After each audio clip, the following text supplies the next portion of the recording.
Twinkler Story. Twinkle, twinkle, little twinkler. Noong unang panahon, may isang batang babae na nagngangalang Mia. Kapag sumasapit ang gabi, si Mia ay laging nakakaramdam ng lungkot. Pero habang pinagmamasdan niya ang napakaraming bituin sa langit, nakakaramdam ng saya si Mia. Magagandang bituin, mukhang napakasaya mo. Habang nakatitig ako sa inyo, nakakaramdam ako ng saya. Tugon ni Mia. Nais kong bumaba kayo sa aming lupain at ipakita sa amin kung paano maging katulad ninyo. Dagdag pa niya. Kinabukasan, nagniningning ang sikat ng araw at nakikita ng malinaw ni Mia ang paligid.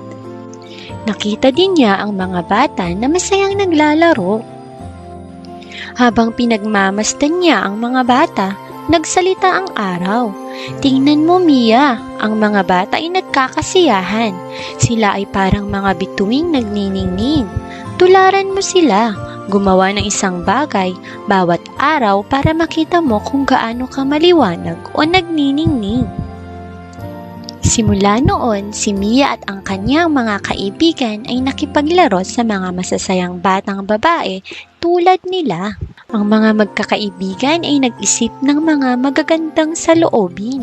Nagsimula silang maging matulungin sa gawaing bahay.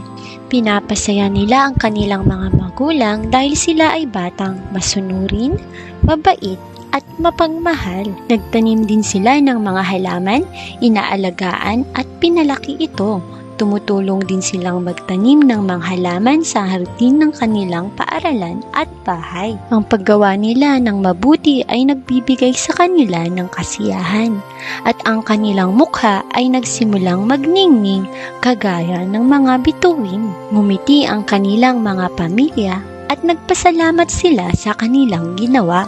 Simula noon, tinawag sila na Twinklers. Pinagsisigawan din ng mga tao na ang Twinklers ay nagbibigay kasiyahan, pagmamahal sa pamilya at sa mga kapwa. Ipagpatuloy ninyo yan, Mia, at sa mga kaibigan mo dahil kayo ay Twinkler. Dito nagtatapos ang ating kwento, mga bata. Sana may natutunan kayo. Gayahin natin si Mia at ang kanyang mga kaibigan na mga batang twinkler na nagniningning kagaya ng mga bituin.